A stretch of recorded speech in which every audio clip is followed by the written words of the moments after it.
man. So we're going to bring up our weekly Friday segment that we have on this show, which is called Cousin Dan. As we waiting to have Dante pull up the graphic for y'all real quick on here. Cousin Dan, man, for those of you who missed last week. That is not the artwork. That is not the right artwork. There we go. That's what is this picture? Yeah, we're gonna have him explain in just 1 second because I actually want the backstory on this too. But if you missed last week, I know Courtney, you weren't here last week. My cousin Dan will be here each and every Friday to give y'all his ridiculous sports takes. Well, he doesn't think it's ridiculous, but I do. So we're gonna bring Dan in. Dan, what is going on, cuzzo? What's up, cuz? What's going on? I don't know why that artwork got put on there. There we go. What's going on, brother? What's on your mind today? Yes, we can see you. Well, first off, I want to start off by saying you guys are kind of off base and unfair with Deshaun. I get it. He likes tough jobs, but we can still level-headed about what has transpired. The last 2 full games that he played, he actually looked pretty good, but that's neither here nor there. I get it. You know, he's the R. Kelly of the NFL, so people don't like him. So let's get right into my hot takes, as you guys like to label them. First and foremost, I want to talk about Dak Prescott. And this is what I want to say to all of you people out there. Dak Prescott is a great quarterback. You just hate him and you hate the Cowboys. I'm going to pause right there because I'm sure you guys have a rebuttal to that. Well, this is what I'll say about this. Great is a stretch. I think he's a really good quarterback.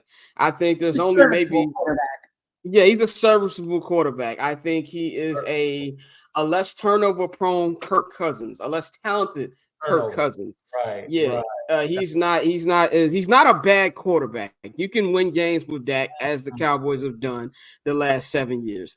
But he's like Egypt. What Stringer Bell say on the wire? He's a 40-degree day. You're not winning because of it. And that's the reason why they haven't won a championship is because of Dak Prescott. Yes. It's because of that. Yes. Okay. So let me give you some statistics, right? And let's look at this blindly without him playing for America's team. By the way, I have no hate towards the Cowboys, by the way. I just want to point that out. I do. I want to point that out. Let's not act naive here, guys. Okay. So turnover prone, right? His worst season to you guys. Coming back, I think he broke his shin bone and his ankle or whatever. That his worst season, right? Coming back on a shorter season, 2,800 yards, 23 touchdowns, 15 interceptions, which according to the fucking internet, he might as well have lynched a black man in the middle of the Dallas Star because they just, oh my God, it was so horrible. It was like, all right, you put that in perspective. He's missed it for a while, but cool. Before that, season right before that, 4,500 yards, 37 touchdowns, 10 interceptions. And what they do? Hold on. The year before that, 2020, I think that was COVID. I'm not sure if I think the games were short or he was hurt or something. But beyond that, before that, 4,900 yards, 30 touchdowns, 11 picks. 3,800 yards, 22 touchdowns, 8 picks. Stop me if this sounds like a fucking horrible quarterback. He's top 10. The only reason you people come down on him is because you fucking hate the Cowboys. I get it. As a Lakers fan, I know what it's like to root for like the Yankees or root for the fucking Cowboys. I totally understand it. But these aren't the numbers of a bad quarterback. In fact, bang, Scott, if fucking Justin Fields was putting these types of numbers up, y'all would be on a fucking picnic on 79th. A parade. Here we go. Okay, I'm gonna give it. I would like you to call in someone in the audience, please. Yeah, Courtney hit a rebuttal. Go for it, Courtney. I'm so sorry. You can't call someone the best quarterback or like even a great quarterback. Great. Yes, he's a great quarterback. So great that by the time they get to the red zone, what do? They have like what, the 27th worst fucking offense in the red zone? I'm so sorry. A great quarterback would know how to get the ball to somebody. CeeDee Lamb, Jake Ferguson, Tony Pollard. You have all those weapons. What is the problem? Why can you not score? Did we not just watch the same football game on Sunday? Did you not? Yeah, I did. I'm wondering why that man stepped out of bounds in that two-point conversion. I'm wondering why they can't score in the red zone. Because honestly, they should have beat the hell out of the Eagles. Let's be fair here. Did you not see the tight end? What is his name? Is it Shoemaker or some shit like that? Did you not? Oh, no. You're not wrong. That's unfortunate. But that's one example out of several. Just let me finish. finish, and I will let you finish. The fucking guy had his tight end wrapped up before he even caught the touchdown, which they said, oh, it's not a touchdown. Okay, that was game-changing. Dak played lights out against that Eagles defense, which Bang told me last year the Chiefs can be had. The fucking Eagles can be had very much so. But that's neither here nor there. Looking at this last game, he was the better quarterback. Okay, he played for the better team, and they just got fucked. That was one call out of many. That I was just like, all right, what are y'all on? I mean, we're not going to ignore his dumbass running out of bounds when he could have stayed in bounds, and it would have been a 3-point game. That's what I said about that. Hold on, let me say it about that. Go ahead. Let me say this about that. The thing about, like, yeah, you can name all the numbers. They're not bad numbers. And yes, if you want to use the Bears thing, yes, the Bears fans be proud of that. But let's be very clear. Hold on. Let's be very clear. The bar is in hell with the Chicago Bears. We shouldn't be comparing anything that has anything to do with modern offense to the Chicago Bears. This is a team that last night they brought up great receivers in the 1950s. But when it comes to Dak Prescott, when it's money on the table time, we can take all those numbers, throw it out. Yes, he have a better statistical gain than Jalen Hurts. Yes, but Jalen Hurts made the winning plays towards the snap down the stretch to win the game. That's what the things that Dak doesn't do. So that's when they go in. Now, is it over the top because he plays for the Cowboys? 100%. Is Anthony Davis slammed over the top when he plays for the Lakers? 100%. We got people panicking about the Lakers. It's only been 8 fucking games. You know what I'm saying? So I get what you're saying on that. I just think that Dak, at least from my vantage point, now I think overall you're not wrong. Most people who just want to talk about the Cowboys, they do that shit to do that shit.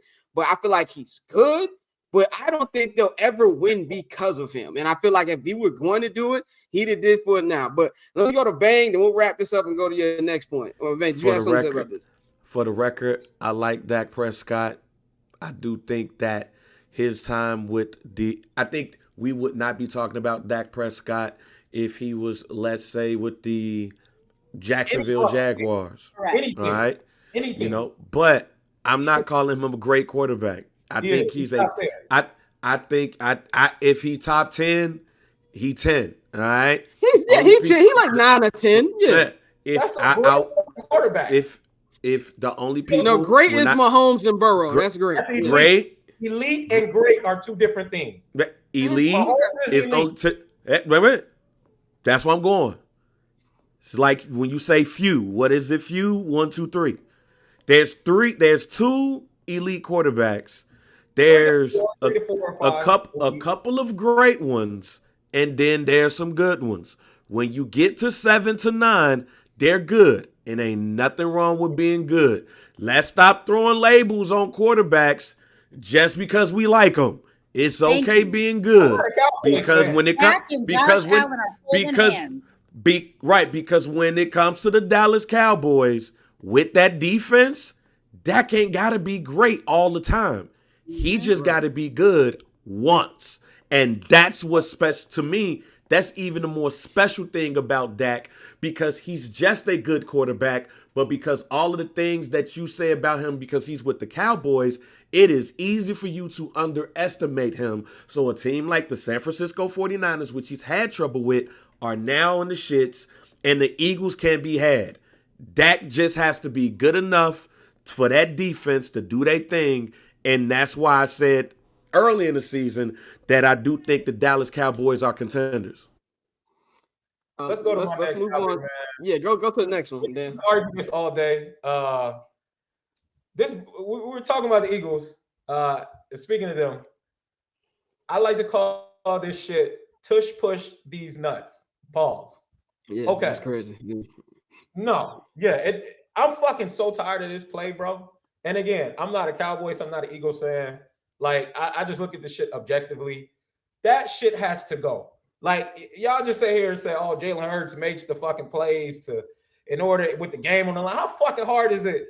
I'm not saying it's easy, but they perfected a fucking play this is not football, bro. You should be able to push the quarterback's ass as soon as you hike the ball to fucking win the game, dog. That's not being clutch. That's just like, oh, let me pull out my patented fucking illegal play and I'm gonna win this shit. Illegal. I mean, other teams have tried it and they couldn't do it. So do we hate them because they can do it well, or do we hate it like because your I team, my team hasn't perfected it? In general. So not if every your quarterback team push push their way in to win a big game, you'd have beef with it. Motherfucker, run the ball or pass the ball in the red zone or at the goal line. Russell Wilson's ass should have done instead of fucking throwing the damn ball against the Patriots. That's what he should have done. I'll say this. I'll say it's about the tush push. I don't 100% disagree. Do I like to play? Hell fucking no. I won't say it's cheating. That's what niggas say when he getting his ass with man. Nigga, you cheating. But it is like, nigga, run a regular fourth. As a fan, I don't want to see that shit. Now, if I was the Eagles, throw the ball away. If I was an Eagles fan, I tell y'all to kiss my ass. But what I will say, I will give the Eagles this. And I thought a couple weeks ago, if you'd asked me, I thought the NFL was getting that play the fuck up out of it. But the reason I don't think that anybody's going to change is, one, nobody's gotten hurt. Now, if somebody gets hurt, they'll probably change it. It's because we look at everybody else who's tried it, nobody can do it like the Eagles. The Eagles have it locked down to a science. And so I do feel like there'll be pushback from it when it's time to vote on these things. I can't see the thing being taken. But I compare it to, and thank God MLB took this away, the shift. I thought the shift was the most pussy thing in sports. Now, is it strategy? Yes, but it's pussy as hell. Like, I just didn't like it, and I'm glad they took it away, even though it wasn't cheating or anything. But I feel the same way about the tush push. But I understand why people don't like it, but also feel like why Eagles fans like fuck it. It's a cheat. Not like we can't be serious right now. This play is bullshit. Like it's 100% bullshit, bro. Like there's a rule in the book that says you can't push somebody from behind, but you're gonna tell me because they get on the side of this motherfucker and slide him into the end zone that is legal or go for the 1 yard first down? No, bro. Just run a regular quarterback sneak. It's a loophole. Like just run a regular quarterback sneak. Make that shit illegal, bro. But that's some bullshit. That's some bullshit. 100%, bro. That's bullshit. And to see this shit, I'm not hating. Listen, I'm not hating, bro. But it's just like I grew up and fuck, man. I sound like my father and shit. We sound like, we all sound like the old heads. Oh, and grew up like in my day, as a former defensive player, as a former defensive player, I don't mind a tush push. Just stop the shit. And see, that's the problem. Like everything that I'm look, I'm about to get disrespectful with y'all niggas. Y'all sound like pussies right now. For real? Y'all sound like pussies right now. Oh, dude, what is stuff they get a push? No, stop them niggas, fam.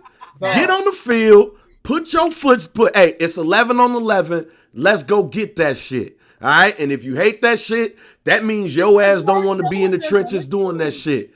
Put your foot down, stop that shit. It is what it is. That's the problem with football right now. Don't nobody want to be tough out in that motherfucker. That's why we got all of these goddamn. All we got is all of these goddamn penalties and shit for roughing the passer, these targeting shits and all of that shit. Put your goddamn feet in the ground and stop that shit. Y'all sound like pussies right now. Come on, man. Get your hey Scott, look, I'm sorry. Get your ass. And Dan, you big enough. Let's go out there on the field. Let's go 1-on-1. Let's see what happens. If you whoop my ass, that's cool. If you whoop my but people don't even want to do the Oklahoma drill no more. That's the point that I'm making. People don't even want to do the motherfucking Oklahoma drill no more because the people pussy and they don't want to go through that goddamn drill. Man, get your ass on the field and do that shit, man. Stop. Come on, man.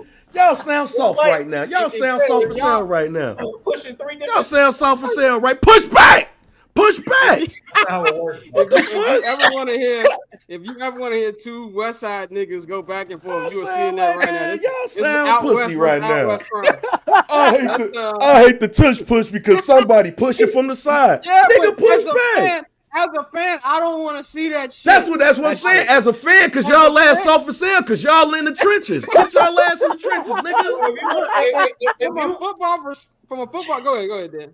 If you want to make the game like not soft anymore, let's say these fucking decapitate. That's the whole point. That's the whole point that I just made. That's the whole point that I just made. If you eliminate the tush push, we can't hit nobody in this motherfucker. You can't sack the quarterback. What we gonna take away next when we can't do the tush push? Now you literally can't tackle somebody. You just gotta push somebody. Man, get on the ground. Come on, man. Let's move on from this shit. Y'all all sound soft as hell for this shit. Let's move on, man. Then I know JR Bang. Let's Dan, move I know on. Sounds so for sale right now. Let's move Dan, on. I know you got some NBA shit. What's up next? Let's pivot to the NBA. All right. So this is probably gonna be my most controversial take, but I don't think it's that controversial. I just don't think a lot of motherfuckers actually watch basketball, right? So Joker, fucking amazing. Like the guy is one of the most skilled big men that I've ever seen outside of Hakeem Olajuwon. I think he's fucking elite. I think he's amazing. However, I think Joel Embiid is just as good as Joker. I think they are on the same level. I do not think that it's Joker and then everybody's looking up at him. I disagree with that as far as who the best player in the league is. And I can explain this if you want me to. If you guys don't want to say anything first. Well, I'll say this. I don't disagree. I feel like from if we're looking at like just individual stats and just the way these guys play, yeah, they're not that far away. I mean, we've had this conversation for the last 2-3 seasons about who's better and things like that. But I think what separates them, do I think that Joker is head and shoulders above him? No. But what he does, now granted, Joker just started doing this shit like honestly last 2 seasons. He plays well with shit on in the playoffs, which is something that Joel Embiid, not all the time, but he tweaks off in moments he don't need to be tweaking off in sometimes. And so I think also like look in game 7 last year against the Boston Celtics. The Boston Celtics got away with murder in 2 rounds. There's no way they should have beat Philly, and there's damn sure no way they should have lost to to the fucking Miami Heat. So especially they should have actually been swept. But it's because Joel Embiid, you can't have 15 points in the game 7 at home. You just can't do that. And I shouldn't even went to a game 7. They were seconds away from going 3-1.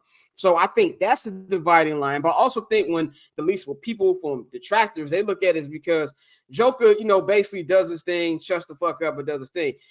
Joel Embiid, and I'm not wrong. I'm not mad at him for this. When he didn't win the MVP a couple years ago, he started crying a little bit. And I know that's the thing. By the way, mental health matters. I just want to tell you, mental health matters. We're not grading him for crying.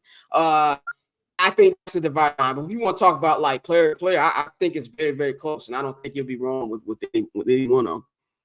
Here's my thing. I'm talking about the individuals. I'm not going to talk about their teams because honestly, Joel Embiid, he doesn't have a Jamal Murray. He hasn't had one. Ben Simmons got the fuck up out of that in hard. Like it's always turmoil. Maybe Maxey can be that. So I don't want to really focus on the teams because I think Joker is in a better situation. If I'm being honest there.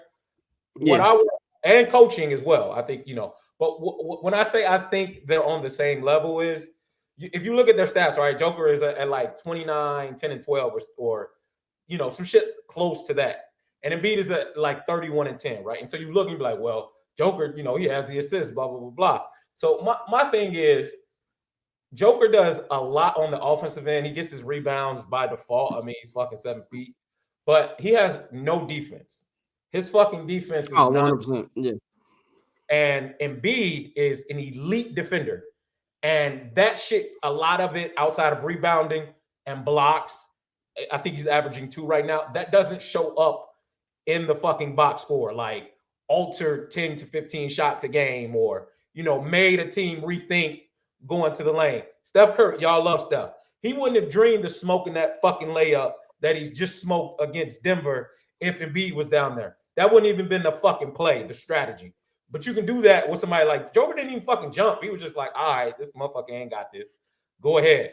So that's why I think they're on the same level because Embiid is playing both ways. And I know motherfuckers don't care about defense anymore, but to me, that shit is like just as equal as a motherfucker averaging 10 assists. Like Joker is dominant on the defensive end. I'm sorry. Embiid is dominant on the defensive end. And that's why I think they're both on the same level. I'm not putting one of them over each other if a motherfucker can't play no defense. Because like I agree with that. I think the last time they played each other, Embiid put 50 on his fucking head. Like every time they see each other, like Embiid cooks them, but because he doesn't have like the best supporting cast, and he's not quiet and only give a fuck about racehorses like dude ass. I get it. They come down hard on him, but That's just my take. No, Before we get I to think you it goes. guys, hold on. I just want before you respond to that, Dante.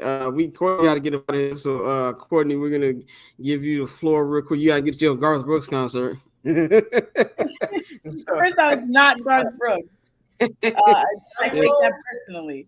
No, I have no opinions about Joel Embiid or Joker personally. We got to get Courtney a Louis Pass account.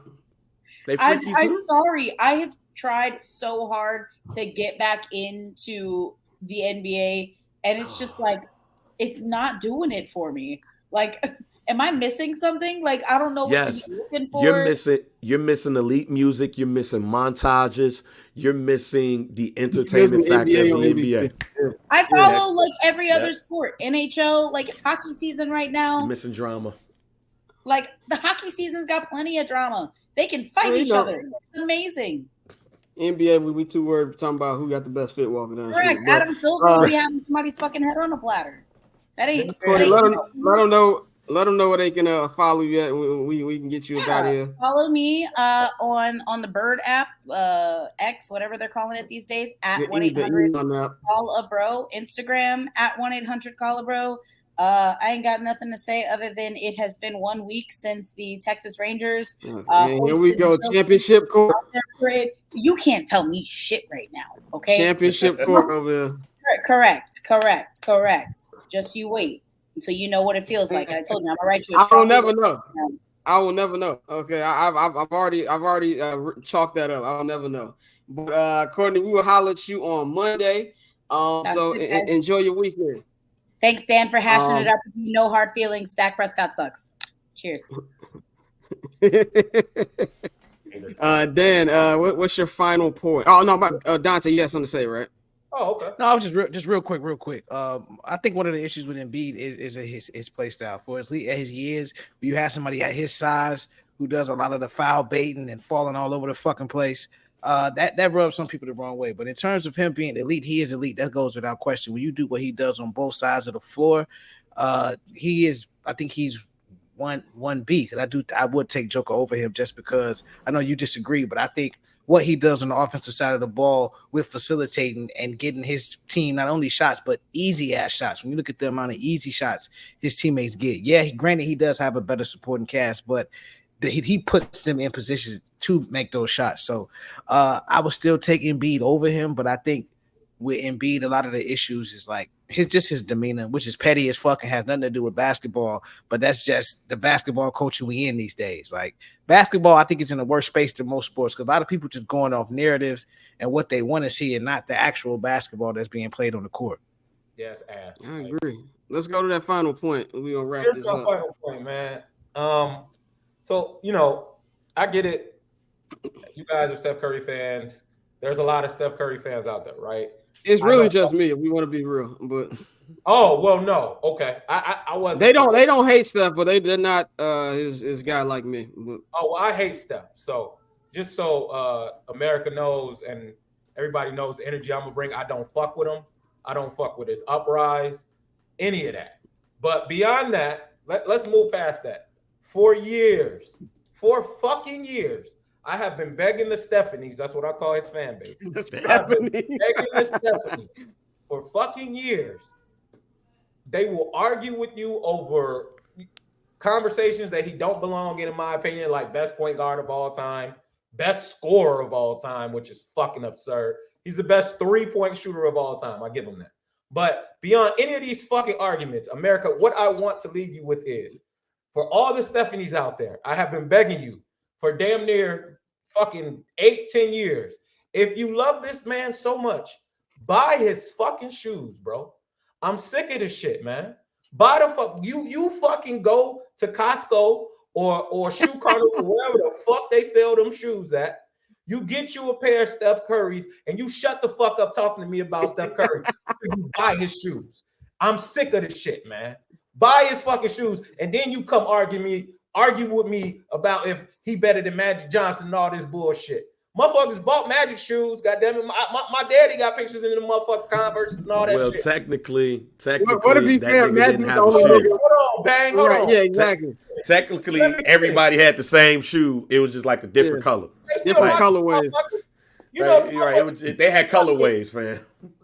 Gators and wingtips and shit and smoking Newports back in the fucking day.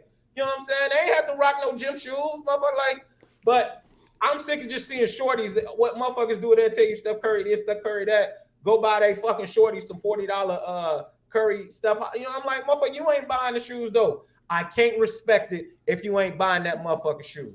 That's okay. I got a question for you. I got a question for you. You are a diehard Laker fan. Yes. Shaq had some of the worst shoes to ever be made in planet Earth. To the fact, you know good and goddamn well, if niggas was rolling up with them dunk mans, niggas was getting framed. Okay, so why is it the same shit? So niggas can't be big Shaq fans and say fuck his shoes? But see, the thing is, Shaq was selling his shoes for $30 out of Walmart. No, we talking about Reebok. And we talking about Reebok. Okay, so the Shaq Gnosis joints was decent. I had the Shaq Gnosis joint. Not when they was released. When them niggas released, them niggas was like, yo, them the ugliest shoes. So I thought he was talking about like the Walmart joint. We talking about the when Shaq first came into the league and all that shit. That was what, like 94, 95. I wasn't 92. Wearing my own shoes at that point. Yeah. I was like a shorty. So, but no, I had plenty of Reebok. I had Iversons. I'm pretty sure I had the Shaq. Did you ask your mama? Did you ask your mama to buy you some Shaq Gnosis? Get them diesels. I think I was too young. Like they. I don't hear that. I was a Kevin Johnson fan. I was a Kevin Johnson fan, and I went and grabbed me the Kevin Johnson Converse. Nigga, if you a fan, and I was 10, no 12 with the Kevin Johnsons, my nigga. I feel sorry for you. Like, I wasn't a fucking. Them shits was hot, nigga. Them niggas was, and I was a fan. I was still a Bulls fan, bro. So I wasn't asking. You got a whole bunch of excuses. No, I don't have no excuses, motherfucker. Like, first of all, I was more of a Kobe fan than anything. I had the fucking school buses just like Scott did. I had the moon, but them bitches was ugly though. Yeah, the bitches was hot in the moment. So no, it wasn't that. It was just like. When Shaq was like, when he first came into the league, nigga, I wasn't buying my own fucking shoes. I was asking for Mike's and Ninja Turtle shoes. That's what I was asking for. No bullshit. I mean, I love Steph, but you can have ugly shoes and like, you know. No, fuck that. You can have ugly shoes. You know there are people out there that have Steph on the Mount Rushmore of basketball. Okay, that's the MP. Sure, but I'm talking about these motherfuckers will fight you over the shit, and I'm like, bro. If you look like, just buy his motherfucking shoes. And the reason I brought I brought this up is because I had friends with me a while ago.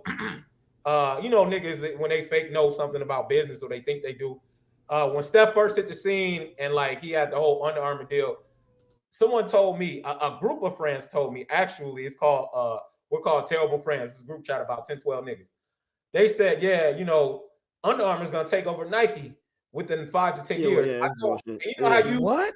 Let me finish. Yeah, and you know how you the only motherfucker in the group chat that be right about some shit, and everybody's like acting like you're the stupidest fucking person alive. I said, bro, they have no fucking chance in hell. These shoes aren't appealing. Under Armour is not gonna be it, bro. And here we are today. They don't never want to talk about this shit. And I've been begging these motherfuckers, don't talk to me about Steph until you buy a pair of them motherfucking shoes that you said was gonna take the shit over. You put them ortho 35s on, motherfucker. You go cook somebody, or you wear them bitches and stand on the table at the day party. Then I will respect your Steph Curry. Until then, shut the fuck up talking to me about Steph Curry, bro. Man, Cuzzo, good to have you on again. Always let them follow you on Twitter. Let them know they follow you on Twitter. At Dan_Glorious. All I have is Twitter. Follow me at Dan_Glorious. And that's it, man. I appreciate y'all. All right. No. That paper on this player, haters, old news, money on the other line, so I'm not gonna hold you. Money on the other line, so I'm not gonna.